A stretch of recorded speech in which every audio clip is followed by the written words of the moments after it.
Bonjour à toutes et à tous et bienvenue sur le plateau du Buzz TV. Je suis ravie de vous accueillir. Je suis accompagnée aujourd'hui par Damien Canives. Ça va, Damien? Super, vous n'allez pas me vendre aujourd'hui, hein? Ah bah non, enfin si, je voulais vous vendre, puis on va voir à combien vous êtes estimé avec notre spécialiste, notre invité du jour, qui est une animatrice qui ne présente que des émissions cultes à la télé, les maternelles, le meilleur pâtissier Télématin. Et aujourd'hui, affaire conclue, cette fois elle s'apprête à transformer votre soirée en véritable conte de fées. Julia Vignali, bonjour. Bonjour Sarah, bonjour Damien. Julia. Alors déjà, avant toute chose, je voulais dire que Damien était inestimable. Oh, voilà. Vous savez me mettre à l'aise. Exactement. Bon, Voilà, on ce conte de fées. Ah non, on ne le vend pas. Par contre, effectivement, c'est un conte de fées qu'on vous propose. Oui, parce que vous vivez la vie de château, c'est dans Affaires conclues ce vendredi soir, demain soir plus exactement, à 21h10 sur France 2, on voit les images. Ah, c'est sur France 3, Sarah. C'est sur France 3, bah voilà, comme ça, la quotidienne est sur France 2, mais le Prime est sur France 3. C'est important de le rappeler pour nos téléspectateurs. Alors vous êtes, on le voit sur les images, au château d'Ussé, c'est en Indre-et-Loire. Et vous êtes, regardez, vous ouvrez le Prime comme ça, en robe rouge absolument sublime, avec la couronne. Moi, je me suis dit, en fait, vous rêviez d'être soit Miss France, soit une princesse Disney, non? Écoutez, les deux à la fois. Alors, la bonne nouvelle, c'est que Miss France, il n'y a plus de limite d'âge, donc on n'est pas à l'abri d'un succès l'année prochaine. Je suis sûre que vous feriez un carton. Peut-être, écoutez. Ah oui. Mais ne me chauffez pas. Ah, c'est bon. Attends, je vous vois avec le diadème. Écoutez, déjà l'écharpe et on verra pour le sacre ensuite. Non, mais j'ai adoré me glisser dans les chaussons d'une princesse. C'est vous qui avez eu l'idée de démarrer le Prime comme ça? Alors, ça a été co-construit avec les producteurs, avec Warner qui produit le Prime Affaires conclues. On avait envie de vendre du rêve en cette période de Noël, vraiment que ce soit un conte de fées. Et donc, on trouvait que dans l'entrée de l'émission devait être à la hauteur de ce qu'on allait proposer. Donc, un conte de fées, Château d'Ussé, c'est le château qui a inspiré Charles Perrault pour sa version de La Belle au bois dormant. Donc, il y avait vraiment une promesse très forte de conte de fées. Et il fallait que l'incarnante, c'est-à-dire moi, ressemble à minima à une princesse, même à une vieille princesse, mais une princesse. Oh non, vous êtes très belle. Alors malheureusement, on a regardé avec attention ce Prime et on ne verra pas les bijoux qui ont été dérobés au Louvre. Par contre, il y aura d'autres parures absolument magnifiques. Il y a une parure extraordinaire avec des diamants, une parure. C'était vraiment une parure d'exception qui va être estimée, qui va être vendue. Et, des objets extraordinaires. Il y a une vieille voiture Excalibur. Il y a un meuble d'Émile Gallet. Voilà, je pourrais en parler pendant des heures. Des objets d'exception avec des ventes pas ordinaires. C'est-à-dire que c'est pas comme d'habitude. Il y a des ventes traditionnelles, des enchères traditionnelles, mais aussi il y a des enchères à la bougie, des enchères sous pli cacheté. Et tout ça amène, à mon sens, beaucoup de suspense et beaucoup d'adrénaline. Ouais, on va en reparler, toutes ces nouveautés. Aussi, Émile Gallet, parce que vous le faites revenir avec un outil, l'intelligence artificielle. Ça, c'est assez réussi. C'est chouette, dire. Non? On y croit. On y croit. Alors, Émile Gallet, vous savez, c'est l'inventeur, le créateur de l'école de Nancy, un grand céramiste, grand verrier, etc. Et c'est vrai qu'on en parle tous les 4 matins sur le plateau d'Affaires conclues. Et là, on a voulu le rencontrer pour de vrai. Et l'IA nous a permis de le recréer. C'est assez étrange. Et c'est assez réussi. On va en parler. Il y a plein de choses à évoquer avec vous, chère Julia. Ce sera juste après les news médias de Damien Canives. Oui, c'est vrai. On commence ces infos avec Sylvie Tellier, qui réagit à la destitution des 2 Miss. Ah oui, c'est une affaire, alors qui n'est pas encore conclue, là, pour le coup, dont on parle peut-être même plus que le couronnement de l'actuelle Miss France. Vous le savez, puisque nous en avons parlé ici, sur ce plateau, Miss Provence et Miss Aquitaine ont été destituées de leur titre régional en raison d'un grave dérapage, c'est vrai, en marge de l'élection. Alors que les 12 finalistes venaient d'être sélectionnées lors de la cérémonie qui s'est tenue sur TF1, les 2 femmes se sont filmées pour exprimer leur amertume avec des propos qui étaient assez vulgaires, dont on ne va pas forcément rappeler la teneur sur ce plateau. Et Sylvie Tellier, l'ex-présidente de l'organisation Miss France et qui est désormais sociétaire des grosses têtes, s'est exprimée à ce sujet dans l'émission de Laurent Ruquier et elle précise qu'elle était présente au moment où la vidéo a été tournée et surtout elle prononce cette phrase qui laisse présager que ça aurait sans doute chauffé dans les coulisses si elle avait été encore en fonction. Elles ont de la chance que je ne sois plus là. Voilà, c'est ce qu'elle a déclaré. Alors malgré son agacement, Sylvie Tellier a quand même rappelé qu'il n'avait pas non plus mort d'homme, c'est ce qu'elle a dit en tout cas hier sur le plateau de C'est à vous. Elles n'ont tué personne, elles ne méritent pas toutes les menaces qu'elles reçoivent depuis ces derniers jours. Bon, les Miss régionales ont simplement été déçues. C'est une grosse déception. Ça vous est déjà arrivé, une désillusion professionnelle comme ça, Julia? Un peu tous les jours. Non, quand je dis ça. Mais non, mais on a tous des déceptions. Et heureusement qu'à chaque fois, on ne réagit pas d'une façon aussi véhémente. La déception, ça fait partie des expériences professionnelles, personnelles. Et il faut parfois ravaler un peu sa frustration. Non, parce qu'on a l'impression, d'ailleurs, je le rappelais en introduction, que vous n'avez pas connu finalement d'échec, de traverser du désert parce que vous avez présenté des émissions qui sont encore même diffusées. C'est vrai, mais alors qui oui. ont beaucoup de succès. Vous avez raison, mais si j'ai eu des échecs comme tout le monde, le permis. Le Ah oui, alors, grosse désillusion. Ça arrive tout le monde, hein, vous savez. Non, On a tous raté le permis, hein. tout le monde ne passe pas 4 fois le permis. Ah non, j'en pouvais plus. Ah ouais, non, non, mais c'est vrai que j'ai été très bonne élève. J'étais très bonne élève à l'école. J'ai réussi beaucoup de choses dans ma vie et je vous parle du permis. Mais parce que il y a un truc. Mais non, mais il y a un truc que j'ai toujours raté, c'est le permis. Ah oui. Et je suis nulle. Enfin, ça marche pas très bien. Et vous conduisez? Je conduis très bien. J'ai jamais eu de problème, sauf dernièrement, j'ai Vous privatisez les autoroutes, donc tout non, va mais bien. j'ai mal. Enfin bon, bref, je me suis mal débrouillée avec la mécanique et je pensais oui, être ça. sur le mode parking et apparemment je ne l'étais pas. La voiture a reculé. Je suis passée à ça de la cave à vin. Enfin, bon, je suis pas la mécanique. C'est un gros échec pour moi, dans ma vie. Et pour en revenir à Miss France, si un jour on vous propose d'intégrer le jury, vous y allez? Écoutez, avec grand plaisir, avec très grand plaisir. Oui, le jury. J'ai rigolé tout à l'heure. Non, mais le sacre. Je suis beaucoup trop pudique pour faire Miss France. Oui, il y a un défilé en maillot. Ah non, mais moi c'est impossible. Je suis extrêmement pudique, etc. Mais par contre, oui, être dans le jury, ça me plairait beaucoup. Ah bah pourquoi pas les pas. lancer. Bon bah l'année prochaine, on veut vous voir. On va Avec grand demander plaisir. à Frédéric Gilbert, le patron de Miss France. On poursuit ces infos, Damien, avec un nouveau visage qui rejoint Danse avec les stars. Oui, après Laure Manodou, Stéphane Bern, après Angélique Angarny-Philopon, qui est l'ancienne Miss France, c'est au tour de Yann Ziering de rejoindre le casting de la 15e saison du célèbre concours de danse diffusé sur TF1. D'ailleurs, on ne connaît pas encore la date de diffusion. Alors cet acteur est connu pour avoir interprété le rôle de Steve Sanders dans la série iconique des années 90 Beverly Hills. Plus tard, on l'a aperçu dans d'autres fictions telles que Les Experts ou encore Melrose Place. Alors c'est pas la première star internationale à intégrer le casting de Danse avec les stars, puisque par le passé, vous vous en souvenez sans doute, on a pu voir Pamela Anderson, Dita Von Teese ou encore James Denton. Ah oui, de Desperate Housewives. Et participer à Danse avec les stars. Sûre. C'est la relance. Non, parce que pour les mêmes, je suis extrêmement pudique et je trouve que. Oui, là, pareil. vous me mettez à nu. Voilà, et j'ai pas envie de me mettre à nu. Et votre niveau de danse est sur une échelle de 0 à 10?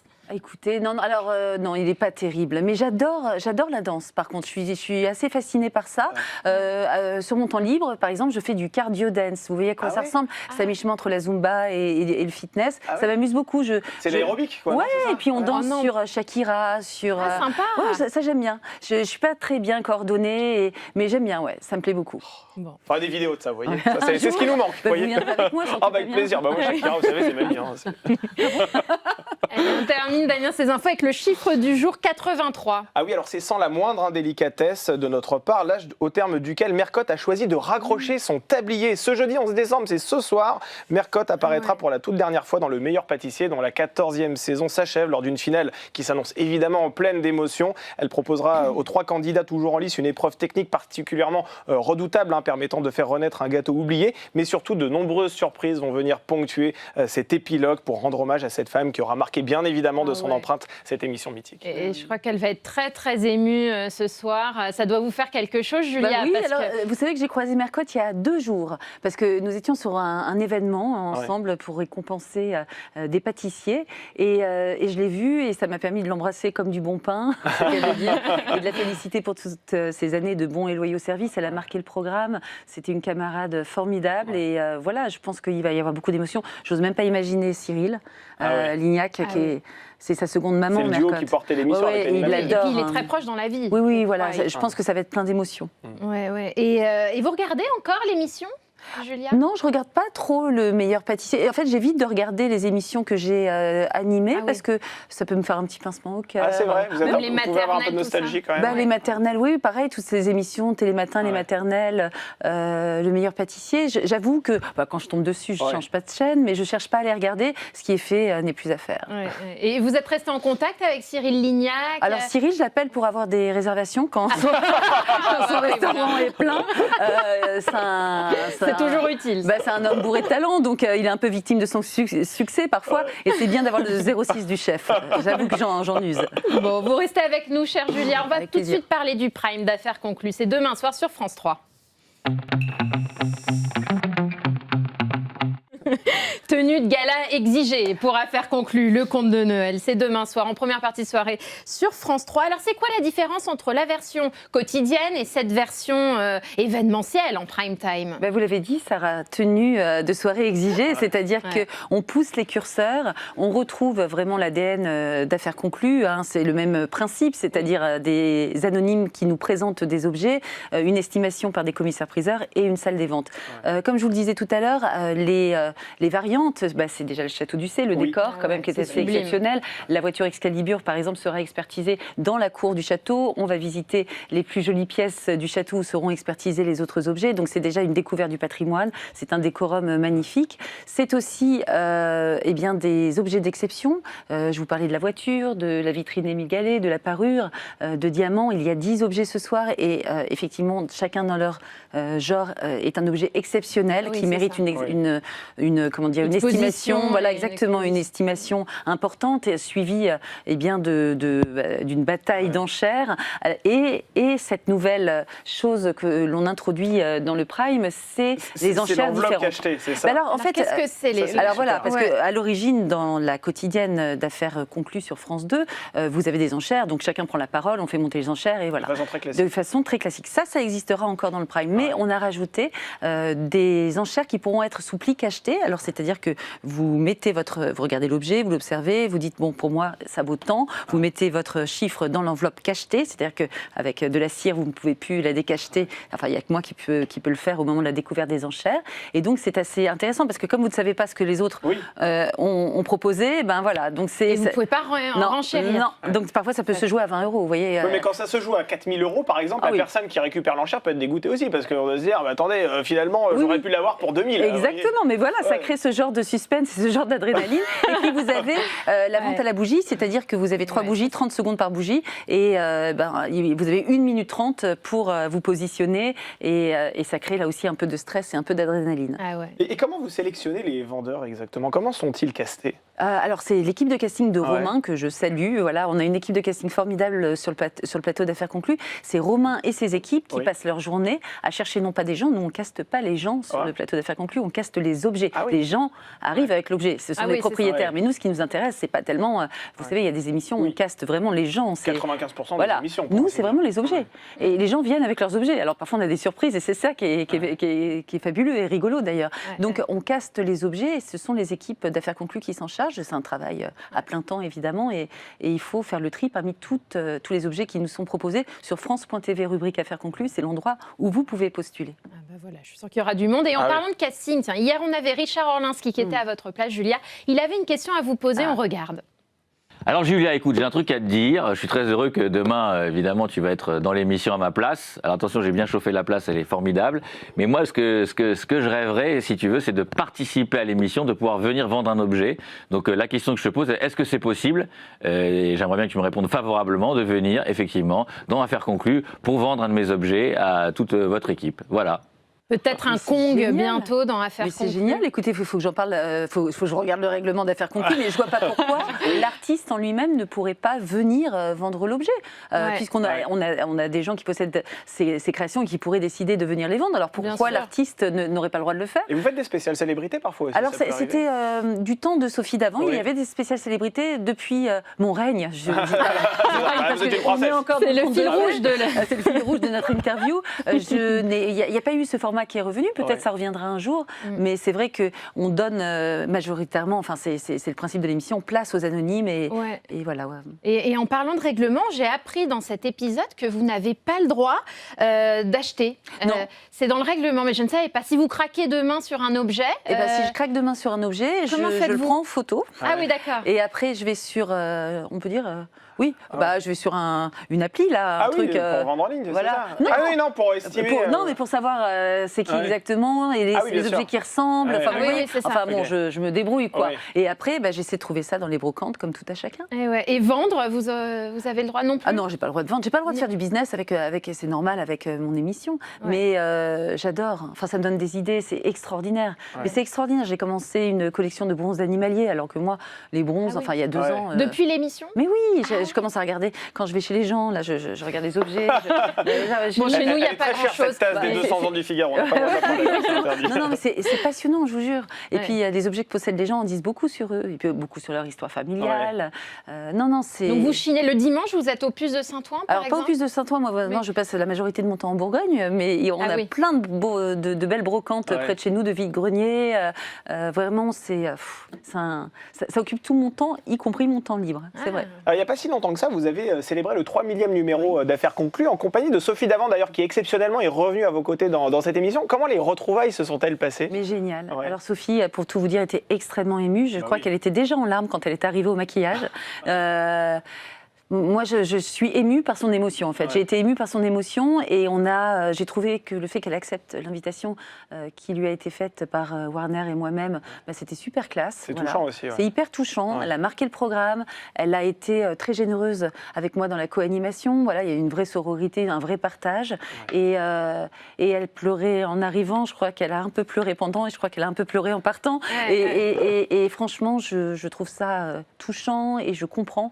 Et moi, je me dis parfois que si un jour je dois changer de crèmerie, ça me fera vraiment mal au cœur parce que c'est une équipe formidable. Une Vous émission comprenez son formidable. émotion parce Ah qu'en oui. fait c'est Bernard Montiel qui lui a succédé aussi sur France 3 dans une émission des animaux qui disait il sentait qu'elle avait jamais digéré son départ d'Affaires conclues, qu'elle l'a peut-être un jour regretté. Vous sentez que Peut-être. Alors, on n'est pas allé jusqu'à ce genre de confidence entre elle et moi, mais je ne sais pas s'il y a du regret ou en tout cas, il y a beaucoup de nostalgie, disons. Et je peux comprendre, c'est une émission en or. C'est une émission très rare parce que ça mêle à la fois le divertissement, mais aussi eh bien, la connaissance, Oui. l'apprentissage, Le patrimoine. le patrimoine. C'est passionnant. Et puis, l'équipe est très sincèrement extrêmement sympathique, que ce soit les acheteurs ou les vendeurs, les commissaires-priseurs, vraiment, et l'équipe de production. C'est rare ouais. dans les Ouais. émissions, quand ça se passe bien, partout. Ouais. Devant, derrière, à côté. vrai. Et puis votre rythme de tournage est dense, non? Vous Oui, c'est tournez, dense. Nous tournons 6 émissions par jour. Ah ouais, c'est quand beaucoup. même. Ah oui, c'est beaucoup. Ouais. Mais on a beaucoup d'émissions, vous savez, à faire, parce que Ouais. c'est une bi-quotidienne, c'est-à-dire la première émission à 16h15, la deuxième à 17h. Oui. Ouais. Il y a à peu près 360 émissions à délivrer Ouais. par an.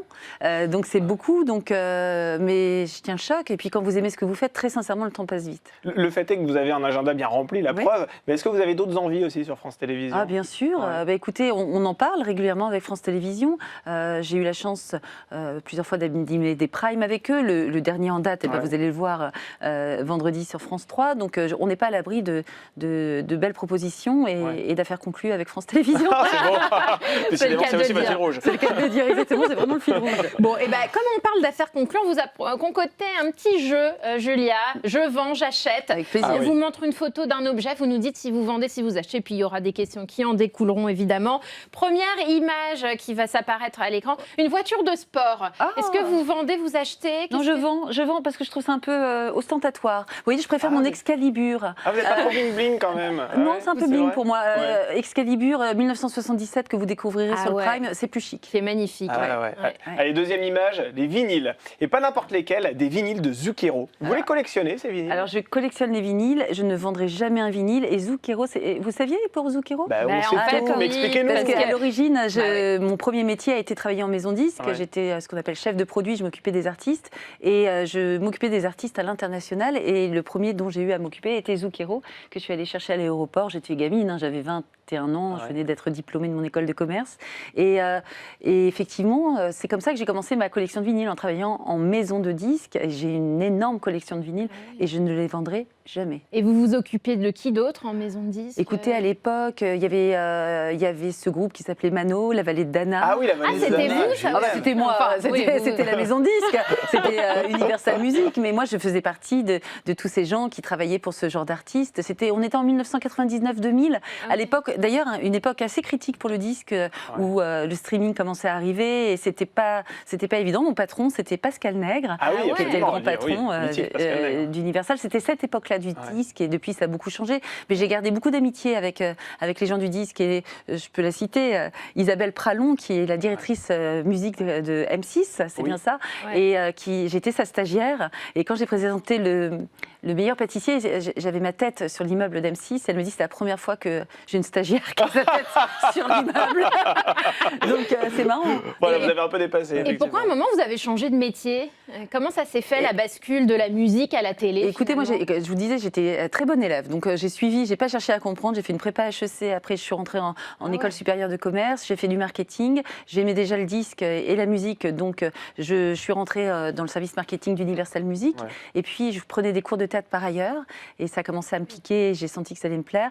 Très sincèrement, j'adore la musique, mais le monde de l'entreprise, c'est pas là où j'allais m'éclater. Ouais. Je regardais ma N+3 et je me disais, si je travaille très fort, dans 10 ans, je serai à sa place. Ouais. Mais ça me faisait pas rêver. Donc, je me suis dit, bon, allez, on va partir. J'ai négocié mon départ. J'ai été comédienne de pub et comédienne tout court pendant 10 ans. Ouais. Ça a été ma vie pendant 10 ans. Et ensuite, j'ai intégré la télévision. Pour moi, animatrice télé, j'avais des propositions quand j'étais comédienne pour passer des castings d'animatrice télé, mais je me disais, c'est un métier de vieux. Déjà à l'époque, alors que bon, non, mais vous vous rendez compte, cool. Et je disais ça, j'avais 30 ans, et je me disais, c'est un truc que je ferais quand j'aurais 35 ans. Et à l'époque, 35 ans, ça me paraissait très, très vieux. Et c'est vrai que j'ai commencé la télé, j'avais 35 ans. En fait. J'ai accepté à 35 ans la proposition qui m'a été faite de rejoindre les équipes de la matinale de Canal+, avec Maïtena Birabin. C'était génial, c'était une équipe formidable. Et puis après, les maths. Et puis après, ça s'est enchaîné, et je ne suis plus jamais sortie du circuit télé. Et vous y êtes encore, absolument. Alors, autre image, une couche culotte. Vous allez voir, alors voilà, vous vendez, vous achetez. Alors évidemment, on ne va pas vous poser des questions sur votre lingerie, n'est-ce pas? Alors, j'en suis pas encore aux couches, Damien. C'est pas pour tout de suite. Je sais. Ça arrivera peut-être un jour. Vous n'avez que 35 ans, vous l'avez rappelé. Mais c'est bien sûr en référence au maternel que vous avez effectivement animé par le passé. Quel souvenir en gardez-vous de un souvenir formidable, justement après avoir été sur la matinale avec Maïtena Birabin, qui elle-même avait présenté les maternelles. C'était une belle filiation. D'ailleurs, quand je lui ai dit, on me propose d'aller rejoindre cette émission, elle m'a dit, mais tu vas être la plus heureuse des animatrices. J'y ai passé 3 ans, mon fils était en bas âge à l'époque. Ça tombait bien. Mais ça tombait bien. En fait, c'est bien d'avoir des émissions qui correspondent à vos moments de vie. Là, j'ai l'âge de faire des brocantes. Non, je vous le dis très sincèrement, il n'y a pas d'âge pour faire des brocantes. Non, il n'y a pas d'âge. Mais effectivement, j'avais moins envie de faire des brocantes à 20 ans que maintenant. Donc ça tombe très très bien. Et à l'époque, les maternelles, c'était vraiment dans mes préoccupations, puisque j'ai élevé moi-même un enfant. Vous étiez la première téléspectatrice finalement. Mais je regardais Karine Le Marchand. Ah ouais. J'ai une passion pour Karine Le Marchand. Ah ouais? Ouais. J'adore cette animatrice et peut-être parce que d'ailleurs c'est elle que je regardais quand j'étais enceinte de mon fils. Je crois qu'on garde un souvenir vraiment très, rempli d'émotions avec les animatrices des maternelles quand on était enceinte. Vous voyez, c'était un lien très particulier. Et j'imagine que ça a dû vous attrister parce que l'émission a changé de case là en début d'année.